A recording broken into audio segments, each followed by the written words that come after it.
Salut à toutes et tous, bienvenue pour les tops et les flops de ce Bordeaux-Angers. Les Girondins ont fait match nul un partout face au SCO. On regarde ensemble les tops et les flops. On démarre les tops avec Enoch Kouateng, placé au poste de défenseur central droit. Il a été très bon, solide dans les duels et une deuxième mi-temps parfaite où il est devant son adversaire. À chaque fois, il lui passe devant. Il a complètement annihilé Shaw dans ses attaques. Alors oui, peut-être que sur le but que Bordeaux encaisse, il fait partie des défenseurs centraux qui sont là au milieu de ces quatre attaquants du SCO. Mais néanmoins, il a été l'auteur d'une grosse partie. Autre top dans ce match, c'est le Brésilien des Girondins Otavio. Il fêtait son 100e match face au SCO et il a été très très bon. Lui aussi, il est monté en puissance au fil de la rencontre. Si les premières minutes, il a souffert comme tout le milieu bordelais face à l'impact physique des adversaires. En deuxième mi-temps, il a coupé les trajectoires avec un bon pressing. Il a fait un nombre important d'interceptions. C'est un très bon match et un top pour Otavio. Autre top dans cette partie, c'est Issouf Sissoko. La semaine dernière, il était placé dans la catégorie des flops. Cette semaine, certes, il a eu du déchet dans la passe, c'est vrai.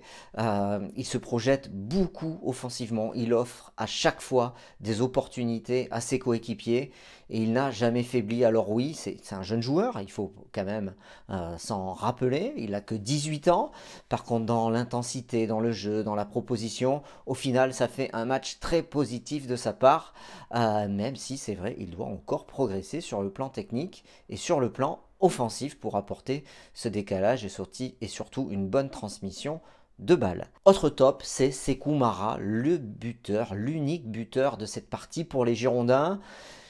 Il avait pourtant pas très bien débuté son match avec un jeu de haut but où il avait perdu ses deux premiers ballons. Par contre, le troisième, servi par Mangas sur le côté gauche, il contrôle et puis il frappe un peu à l'aveugle sans se poser de questions parce qu'il a l'instinct du buteur, on le sait, on l'a déjà remarqué, même s'il n'a pas beaucoup joué.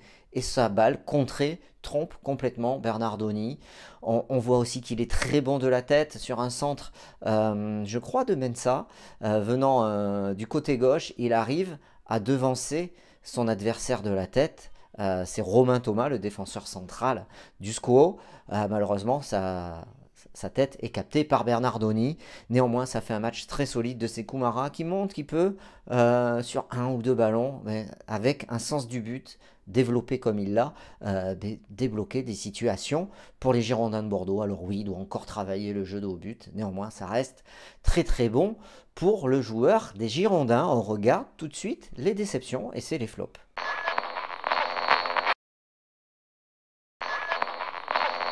Premier flop, alors c'est un petit flop, puisqu'il n'a pas été catastrophique, loin de là. Néanmoins, c'est un match un peu plus en dedans de Timothée Bembélé. On l'avait vu nettement à son avantage face à Marseille, où il fait une entrée en jeu tonitruante, avec ce but presque dès son entrée en jeu. Là, aligné titulaire au poste de piston droit. S'il a bien été présent défensivement, on voit qu'il a été assez concentré pour bien bloquer sur son côté et venir aider Kouateng. Néanmoins, offensivement, il a un peu été brouillon par des erreurs techniques et des erreurs de transmission. Voilà, il doit encore le travailler, mais c'est vrai qu'il avait mis la barre un peu haut lors de sa première prestation face à Marseille, qu'on était peut-être en attente d'un peu plus. Néanmoins, ça reste quand même un match très correct de sa part, même s'il est dans les déceptions sur cette rencontre. Un autre joueur qui a déçu sur cette rencontre, c'était peut-être son dernier match à Bordeaux au Matmut Atlantique, c'est Thomas Basic. Si certains aiment sa qualité de balle, sa technique et son très très bon pied gauche, je trouve que dans l'engagement, dans la récupération et dans les duels, c'est trop léger et il y a un manque de responsabilité de sa part. Certes, il fait les replacements, par contre, quand il faut mettre le pied, mais il va pas au charbon, je trouve. Et des fois, il gagnerait à être un peu plus incisif dans les duels et c'est pour ça qu'il est dans les déceptions du côté bordelais dans cette rencontre. D'ailleurs, il était remplacé par Adli, je crois, sur cette fin de match. Et enfin, un autre joueur dont on peut dire qu'il a été un peu décevant dans son entrée, même s'il y a eu un peu de mieux par rapport à ce qu'il avait montré face à Marseille lorsqu'il était entré en jeu, c'est Yacine Adli. Même s'il a pris beaucoup plus de responsabilités, Yacine Adli a pas réussi à faire ce décalage, finalement ce décalage qu'on attendait.